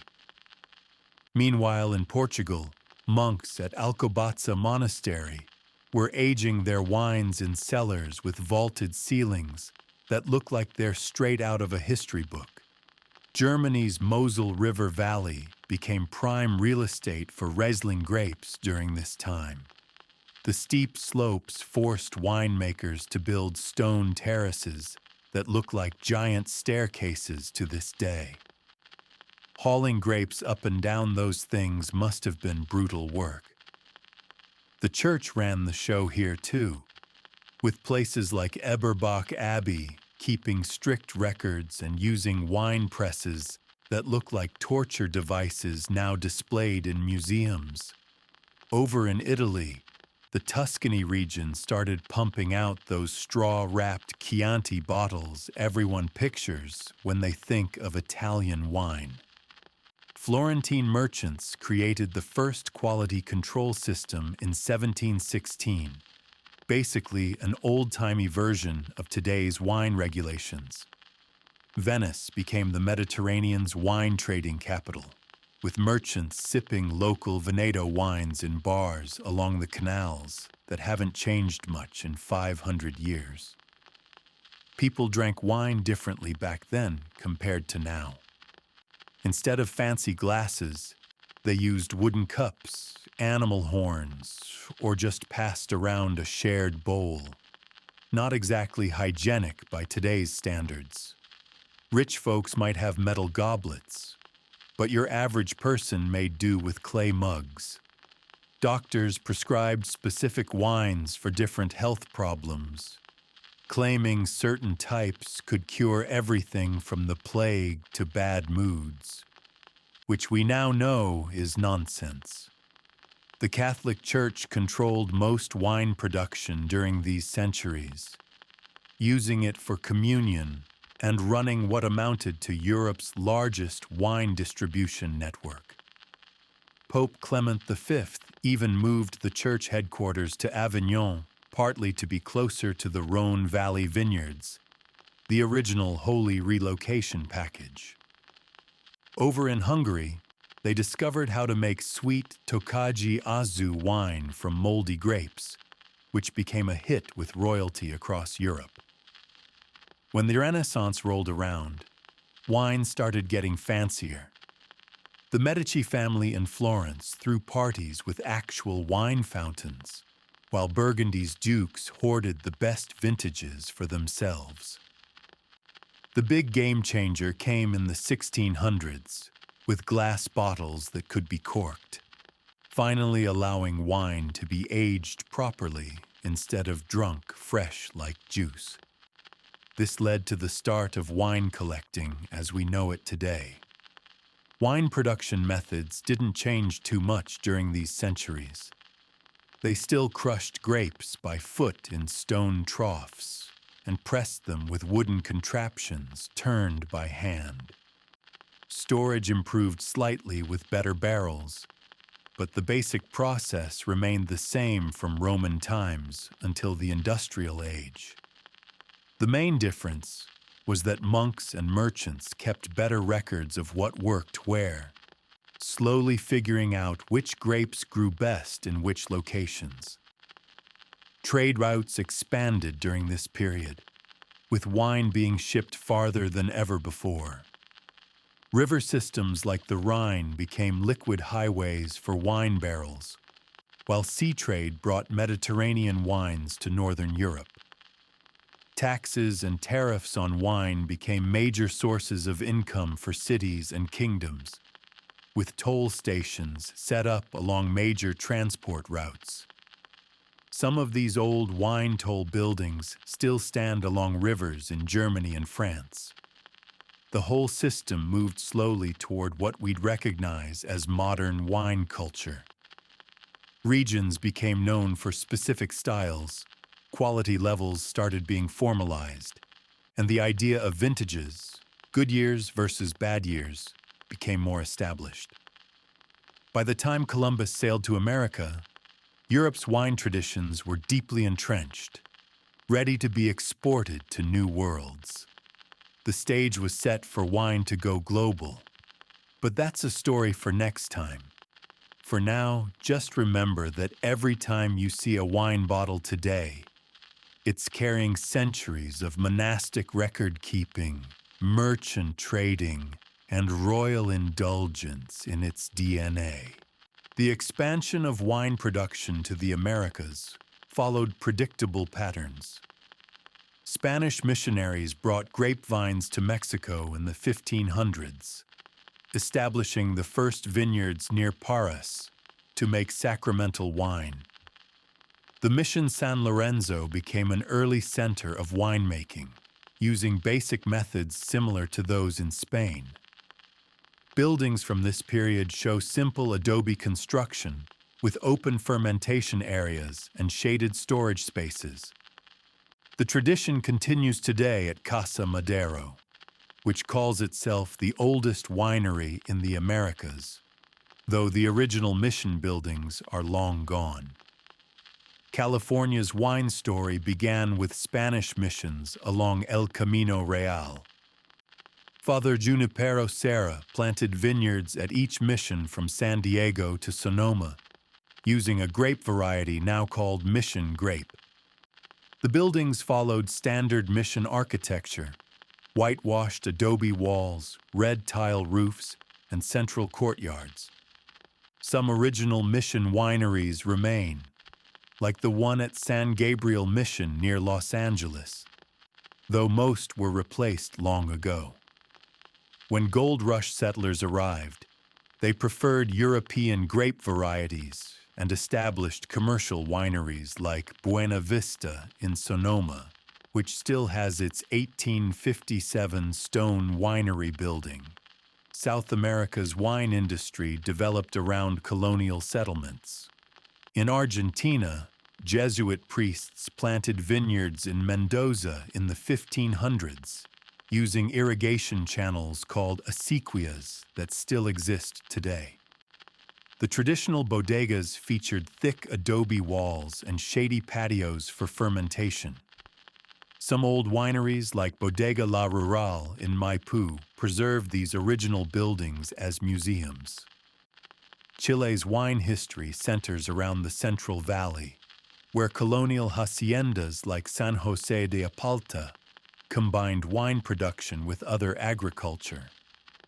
Their long, low buildings with clay tile roofs followed Spanish designs adapted to local conditions. North America's eastern colonies struggled with native grape varieties until successful European vines were established. In Virginia, Thomas Jefferson attempted winemaking at Monticello using European methods, though he faced constant failures. The original brick outbuildings where he experimented still stand. Pennsylvania's early German settlers had better luck, establishing wineries like Pensbury Manor that used native grapes.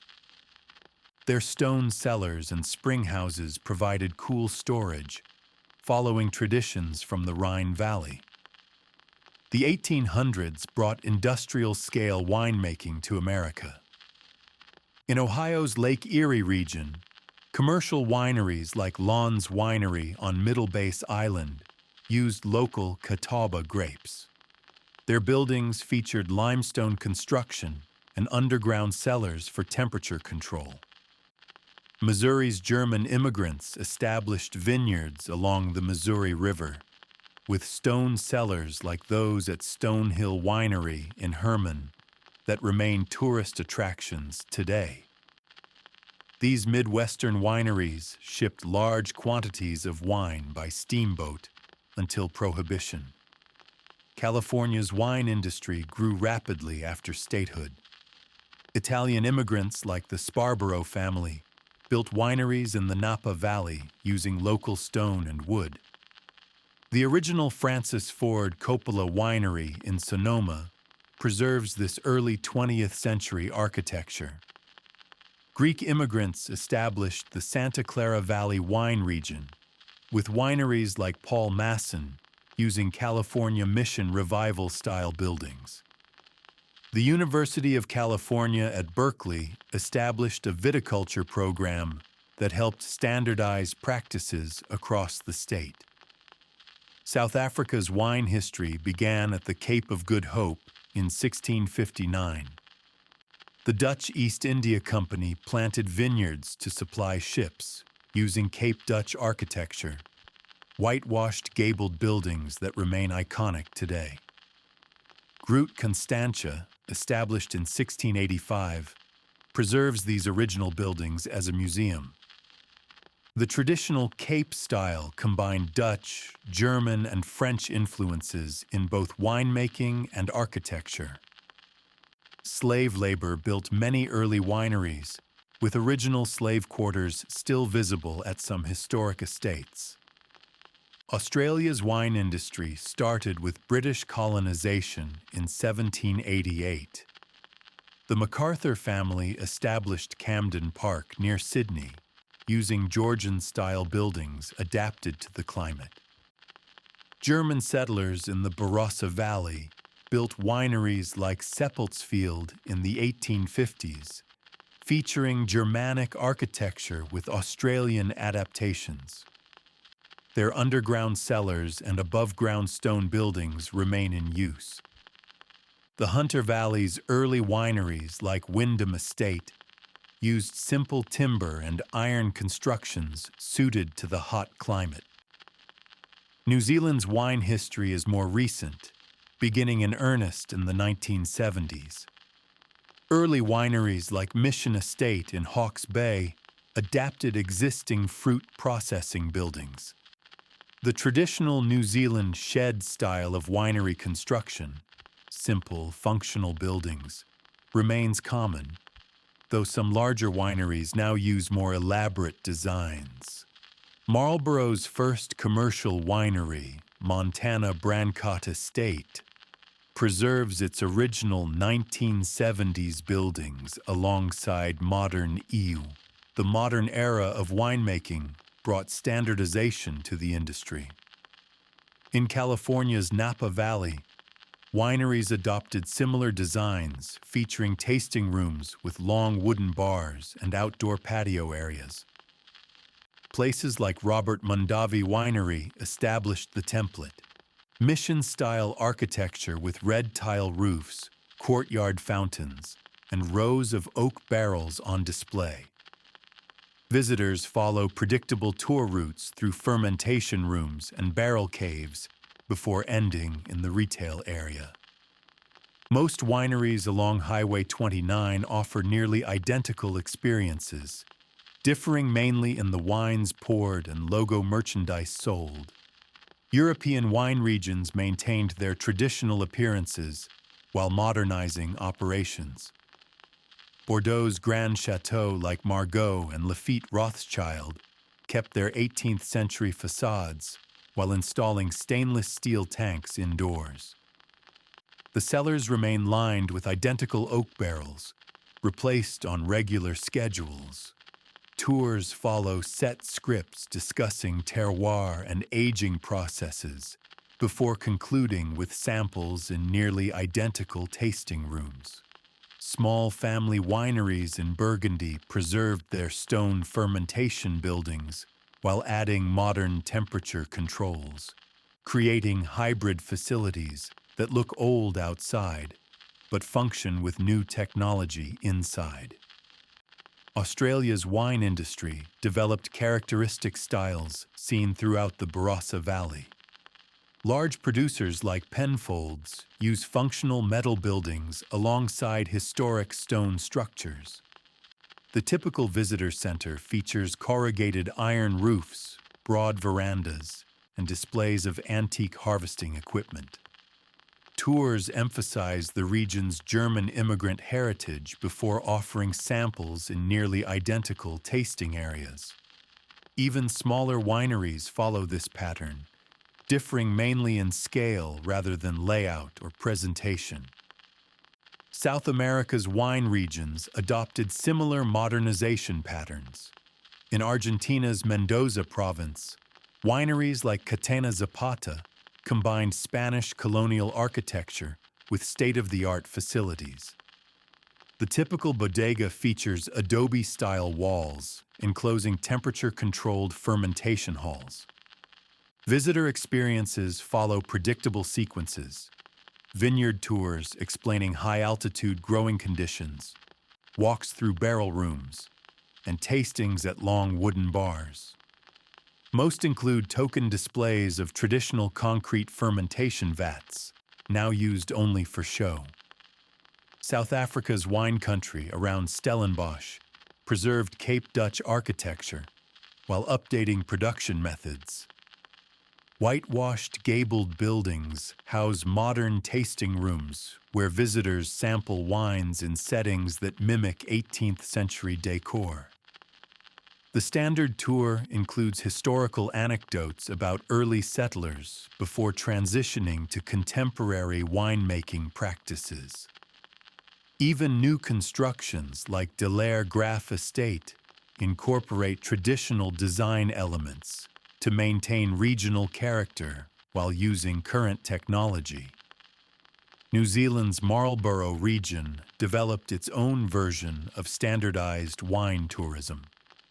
Nearly all wineries feature simple timber and glass structures with views of the vineyards. Tastings occur at long counters where staff explain Sauvignon Blanc characteristics using identical terminology. A few historic sites like Mission Estate maintain older buildings, but most opt for functional modern designs that prioritize efficiency over charm. The region's success with Sauvignon Blanc created remarkable uniformity in both production methods and visitor experiences. Wine education became standardized through global certification programs. Courses cover identical material, whether taught in Napa, Bordeaux, or Adelaide. Students learn the same tasting techniques, use the same vocabulary, and study the same regions. Examinations test knowledge of standardized quality indicators and production methods. This formalized education created remarkable consistency in how wine professionals worldwide describe and evaluate wines, regardless of origin. The global wine market operates through identical distribution channels. Importers, distributors, and retailers follow the same business models in every major market. Wine shops organize inventory by country, then region, using nearly identical display methods. Restaurants construct wine lists following universal formats, sparkling wines first, then whites, reds, and desserts. Even wine storage units for collectors adhere to industry-standard temperature and humidity settings regardless of location. Modern winemaking equipment looks and functions the same worldwide. Stainless steel tanks from the same manufacturers appear in facilities across continents. Presses, pumps, and bottling lines operate identically, whether in Chile, France, or Australia. Laboratory equipment for analyzing wine chemistry comes from a handful of global suppliers. This technological uniformity ensures production methods vary little between regions, contributing to the increasing similarity of wines from different areas. Climate change has prompted nearly identical responses across wine regions. Growers worldwide plant similar drought-resistant rootstocks and install comparable irrigation systems. Harvest dates have moved earlier by comparable margins in California, Australia, and Europe. Research stations share findings that lead to parallel adaptations in vineyard management. The challenges manifest similarly regardless of location, as do the attempted solutions promoted by industry groups. Future developments suggest continued convergence. Emerging regions like China's Ningxia province replicate established models rather than innovating new approaches. Winery architecture increasingly follows global rather than local styles. Even consumer preferences trend toward uniform international tastes. The wine world appears destined to become more standardized, with regional distinctions continuing to diminish over time. What began as diverse traditional practices has evolved toward universal methods and experiences. The business side of wine operates with remarkable consistency across regions. In California's Napa Valley, wineries follow similar pricing strategies based on production costs and brand reputation. Tasting rooms along Highway 29 charge comparable fees for wine flights, typically between $20 and $50. Staff at different wineries give nearly identical explanations about the tasting process, using standard phrases to describe wine characteristics. Retail areas display bottles in similar arrangements, with less expensive wines on lower shelves and premium selections at eye level or in special cases. Most wineries offer memberships with comparable benefits, discounted purchases, exclusive releases, and invitations to special events. French wine regions maintain traditional business practices with modern adaptations. In Bordeaux, the en primeur system continues unchanged for decades. with buyers sampling barrel samples each spring before committing to purchases. Chateau maintains similar price structures based on their 1855 classification rankings, despite fluctuations in quality between vintages. The negotiant system functions as it has for centuries, with merchants handling distribution while producers focus on winemaking. Visitors to the region encounter identical sales approaches at different estates, beginning with vineyard tours before progressing to tastings and purchase opportunities. Italian wine producers follow comparable commercial models throughout the country. The Cantina Sociale system allows small growers to pool resources for production and marketing. Wineries in Chianti and Barolo employ similar direct-to-consumer strategies, offering tours that conclude in nearly identical tasting rooms. Online sales platforms use standardized formats regardless of producer size, with identical shipping options and case discounts. Even small family wineries maintain websites following the same basic templates: history page, product listings, and contact forms. Spanish wine businesses operate with remarkable uniformity across regions. Rioja's bodegas employ similar aging classifications that determine pricing tiers. Most maintain nearly identical visitor programs: tours of underground cellars followed by tastings in stone-walled rooms. The larger producers like Marqués de Riscal and López de Heredia use comparable distribution networks, selling through importers in foreign markets while maintaining direct sales at their estates. Smaller wineries cluster into regional associations that handle collective marketing using standardized promotional materials. German wine commerce follows predictable patterns along the Rhine and Mosel rivers. The VDP classification system creates consistent quality hierarchies that influence pricing. Most producers offer similar tasting room experiences, with long wooden bars and flights organized by sweetness levels. Wine clubs operate on nearly identical models throughout the region, with seasonal shipments and member discounts. Even the smallest family wineries use the same label designs: tall, slender bottles with Gothic lettering emphasizing vineyard names and quality categories. Australian wine businesses demonstrate similar standardization. Large producers like Penfolds and Jacobs Creek follow identical national and international distribution models. Their visitor centers offer comparable experiences: self-guided tours ending in expansive tasting rooms with retail sections. Smaller Barossa Valley wineries employ nearly identical direct sales strategies, relying on cellar door traffic and wine club memberships.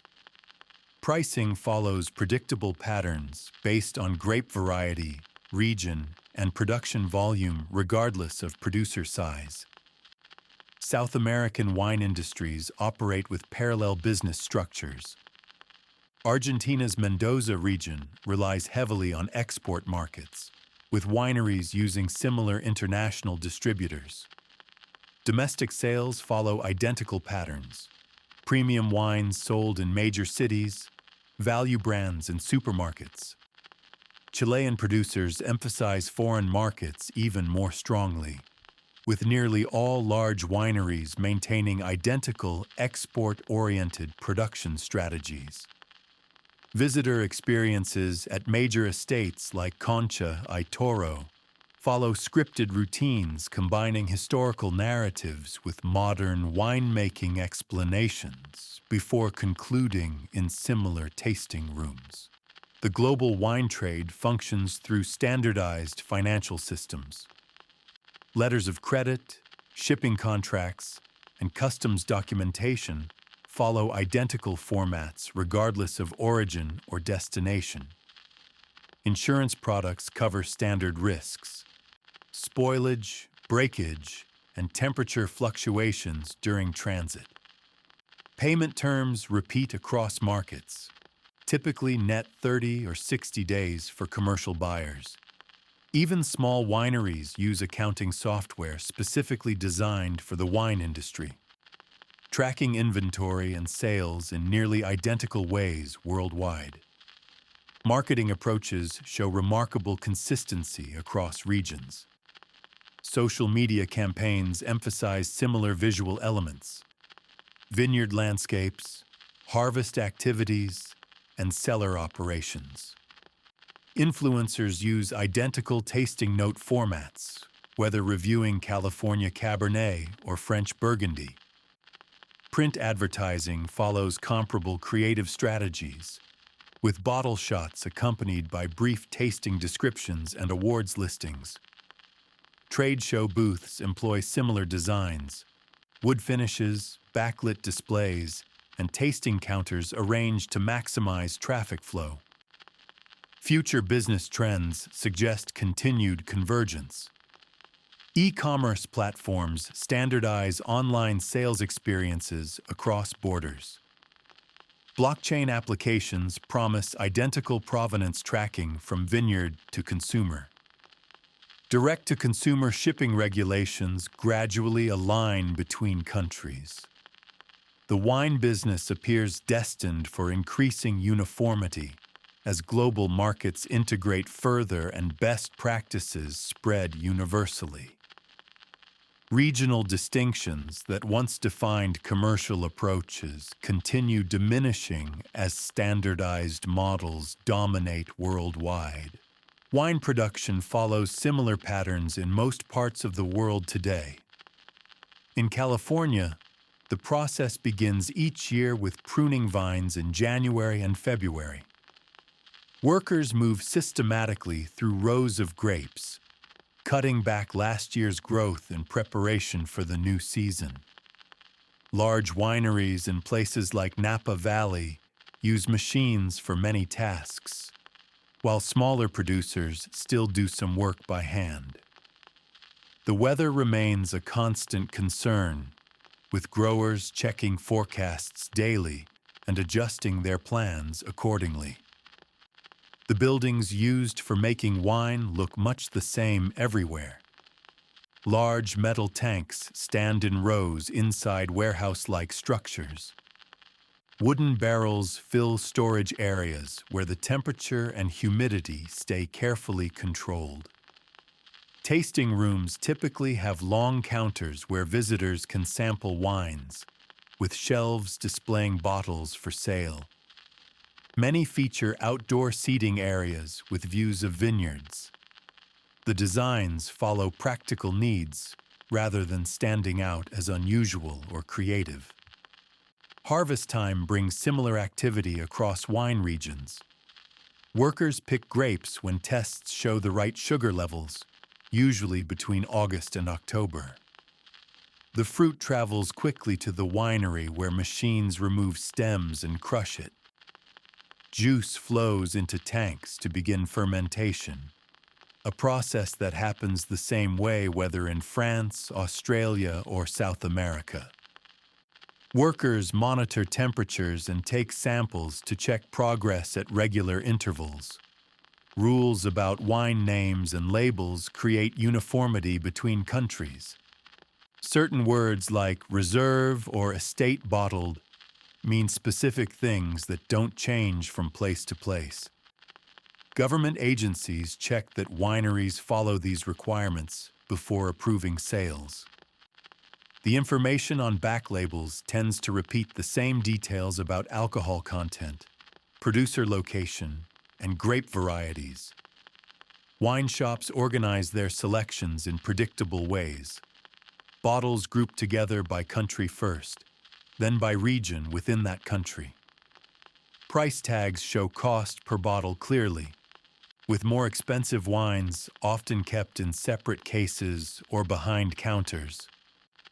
Staff receive training to describe wines using standard terms about fruit flavors, acidity, and body. Customers can expect to find similar selections whether shopping in New York, London, or Tokyo. Restaurants handle wine service nearly identically worldwide. Servers present the bottle, show the label, and open it at the table. They pour small tastes for the person who ordered before filling glasses for everyone. Wine lists follow the same format, starting with sparkling wines, then white, red, and dessert wines. Prices typically mark up bottles 2 or 3 times above retail cost. Wine education programs teach the same information everywhere. Classes begin with how grapes grow, then move to fermentation and aging. Students learn to identify common aromas and flavors using standardized tasting techniques. Exams test knowledge of major regions and grape varieties, with passing scores leading to certificates recognized across the industry. The curriculum changes little from year to year. Trade shows for wine professionals feature similar displays in every location. Booths showcase bottles from different regions, while equipment companies demonstrate the latest tools for vineyards and cellars. Seminars cover familiar topics like marketing trends and new regulations. Attendees exchange business cards and discuss orders for future shipments, following routines established over decades. Wine competitions use judging systems that vary little between events. Samples arrive in identical glasses marked only with numbers. Experts swirl, sniff, and taste each one before assigning scores based on appearance, smell, and flavor. Medals awarded to winners follow the same gold, silver, and bronze categories used in other industries.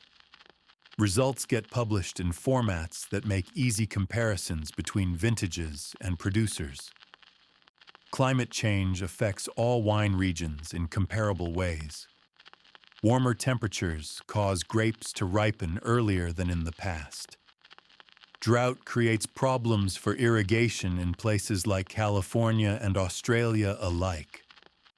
Growers respond by planting different grape varieties or changing trellis systems, solutions that spread quickly between regions facing similar challenges.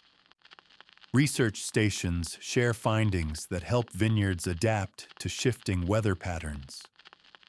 Future developments seem likely to continue these trends toward sameness. New technologies get adopted everywhere at about the same time. Consumer preferences shift in similar directions across different countries. Regulations become more alike as governments coordinate standards. The wine world grows smaller and more uniform with each passing year, leaving little room for unique local traditions to survive unchanged. What began as diverse regional practices has become increasingly standardized on a global scale. Wine consumption habits have become largely similar across different countries and cultures. People typically drink wine in the evening, often with meals, following patterns that vary little between New York, Paris, or Tokyo. Restaurants serve wine in nearly identical glasses, with the bowl shape designed to concentrate aromas. Portion sizes remain consistent, with a standard pour measuring about 5 ounces regardless of location. Most establishments offer wine by the glass in similar selections, usually including one sparkling, a few whites, several reds, and sometimes a dessert wine. The way people shop for wine shows remarkable consistency.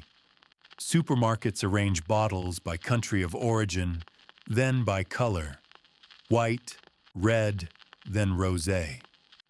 Prices follow predictable ranges, with cheaper wines on lower shelves and more expensive options at eye level or in special displays. Staff recommendations appear on small cards attached to shelves. using familiar descriptions about fruit flavors and food pairings. Liquor stores follow nearly identical layouts, with additional sections for regional specialties or collector items. Home storage of wine follows common practices everywhere. Those who collect wines typically use temperature-controlled units that maintain ideal conditions. More casual drinkers keep bottles in cool, dark places like basements or closets. Serving temperatures have become standardized, with whites chilled and reds at slightly below room temperature. Most people use the same type of corkscrew, with some opting for more expensive lever models, while others choose simple waiter's tools. Wine festivals occur in every major production region with similar formats. Local wineries set up booths where attendees can taste samples. Food vendors offer snacks intended to pair with the wines. Some events include educational seminars or live music, but the basic experience remains the same whether in California, Italy, or Australia. Tickets usually include a souvenir glass and a certain number of tasting tokens, with additional pours available for purchase. Wine clubs operate on nearly identical models worldwide. Members receive regular shipments of selected bottles, typically quarterly. Accompanying materials describe the wines using standard terminology about aromas, flavors, and suggested food matches. Pricing structures follow similar tiers based on quality and exclusivity, with higher levels offering limited production wines or access to special events. Cancellation policies and delivery terms show little variation between different clubs. The role of wine in holidays and celebrations has become uniform across cultures. Champagne toasts mark weddings and New Year's Eve parties in nearly every country that consumes wine. Traditional holiday meals often include specific wine pairings, like red wine with Christmas dinners or sparkling wine with anniversary celebrations. Gift-giving customs involving wine follow similar patterns, with bottle presentation bags and decorative tags available in stores worldwide. Wine tourism follows predictable itineraries in every major region. Visitors start at welcome centers to get maps of local wineries. They proceed to tasting rooms where staff explain the production process before offering samples. Many purchase bottles to take home as souvenirs. Some larger wineries add restaurants or art displays to enhance the experience, but the core activities remain the same. Tour buses follow set routes between popular locations, with schedules that allow similar amounts of time at each stop. Wine's place in popular culture shows consistent themes across nations. Movies and television depict characters drinking wine in similar social contexts. Romantic dinners, business meetings, or relaxing evenings at home. Product placement ensures recognizable labels appear frequently, though the specific brands may vary by country. Celebrity endorsements follow familiar patterns, with famous chefs, actors, or musicians associating themselves with particular wines or regions. Health discussions about wine repeat the same points internationally. Moderate consumption often gets linked to potential heart benefits, while excessive drinking raises concerns about various risks. Government guidelines suggest similar limits for men and women in most countries. Warning labels on bottles vary slightly, but generally convey comparable messages about alcohol's effects. Medical professionals offer nearly identical advice about wine consumption to patients worldwide. The future of wine consumption appears unlikely to change dramatically. Younger generations show similar patterns of wine drinking as their parents, though some prefer different styles or brands. Economic factors influence purchasing decisions in predictable ways across markets. Health trends may shift some preferences toward lower alcohol options, but the fundamental role of wine in social and culinary contexts seems likely to continue along established lines. The globalization of wine culture has created a remarkably uniform set of drinking habits that show little sign of significant divergence in coming years.